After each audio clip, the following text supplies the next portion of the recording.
इंसान और डॉगी के बीच की एक बहुत ही सुंदर सी कहानी, आइए सुनाते हैं। एक गांव के अंदर एक लड़का होता है और उसका एक छोटा सा पपी होता है। वो दोनों बहुत एक दूसरे से बहुत प्यार करते हैं। पपी अपने उस लड़के के साथ खेलता रहता है, खूब मस्ती करता रहता है। वो फुटबॉल, उसको एक फुटबॉल होती है जो बहुत प्यारी होती है। वो लड़का भी अपने पपी को बहुत प्यार करता था, उसको खाना देता रहता था, साथ खूब मस्ती करता था। एक दिन गांव में बातचीत हो रही होती है कि अरे गांव में एक जंगल से शेर आ गया है।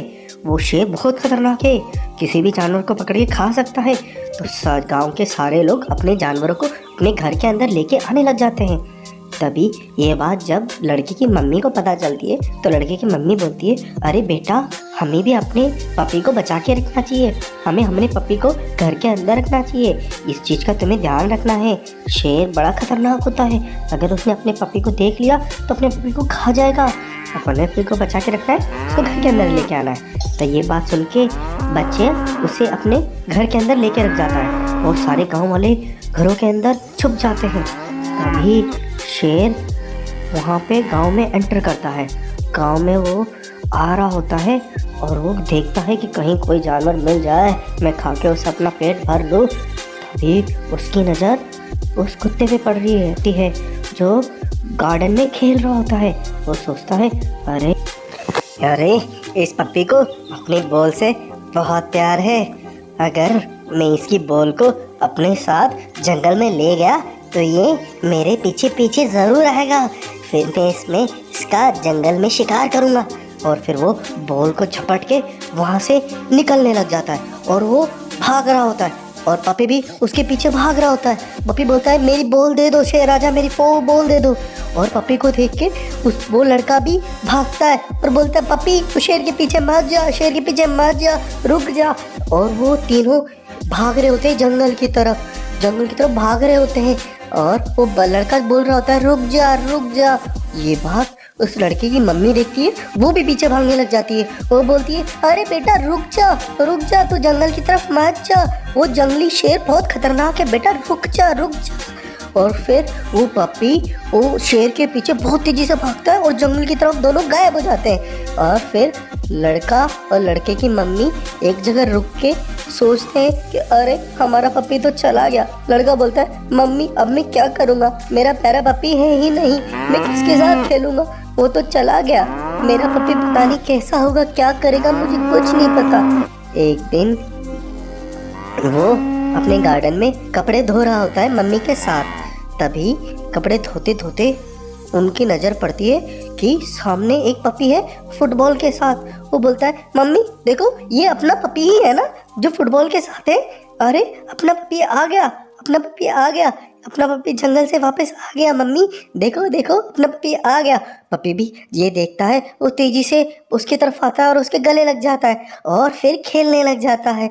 और फिर ये सब आपस में एक दूसरे से मस्ती करते हैं, खूब मस्ती करते हैं। इस तरह से इस कहानी का होता है हैप्पी एंडिंग। एक बेईमान सेठ और एक लड़की की बहुत ही सुंदर कहानी, आइए सुनाते हैं। एक गांव में एक लड़की और उसकी माँ और उसके पिताजी रहते हैं।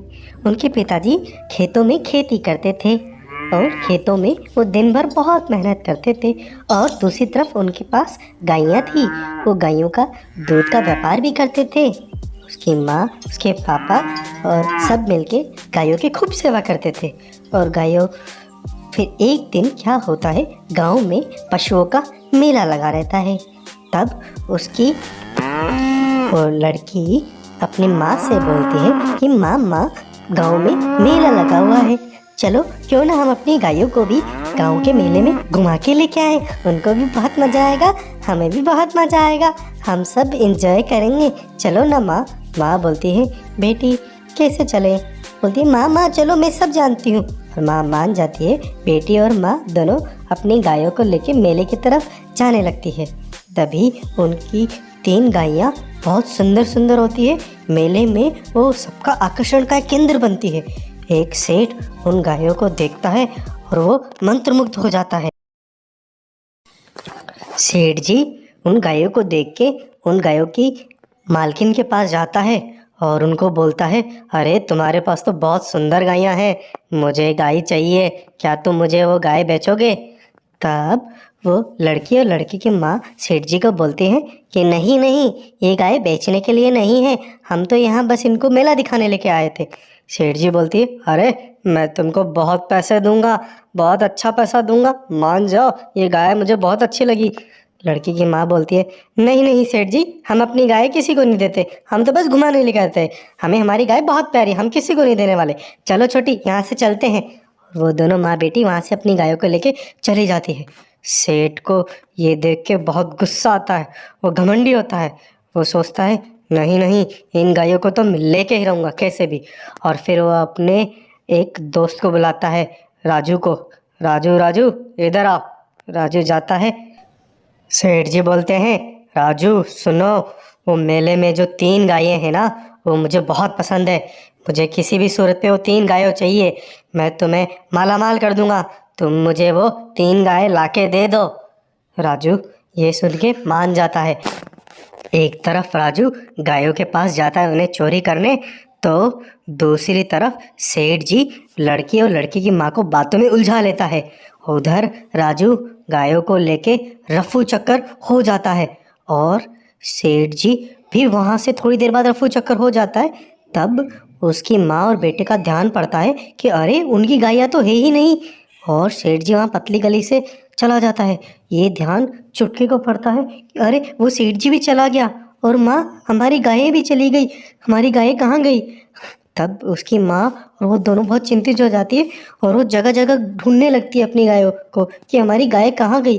वो हर जगह पे देखती है, उनको अपनी गाय नज़र नहीं आती। फिर उनकी नज़र एक जगह पड़ती है कि अरे ये गायें इतनी अलग अलग कलर की कैसे हैं? अरे माँ देखो, ये अलग अलग कलर की गायें।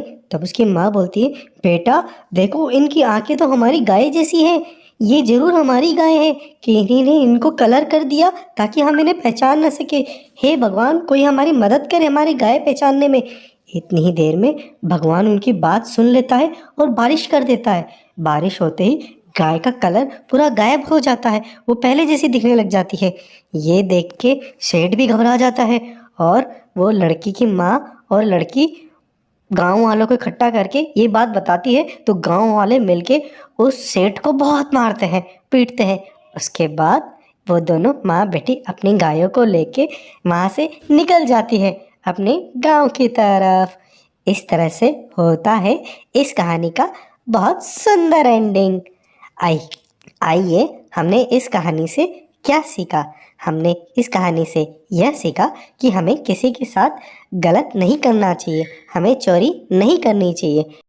इस तरह की और भी खूबसूरत और मनोहर कहानियाँ आपके लिए लाते रहेंगे, इसलिए हमारे चाइल्ड वर्ल्ड चैनल को सब्सक्राइब करें और लोगों के साथ शेयर करें। हैप्पी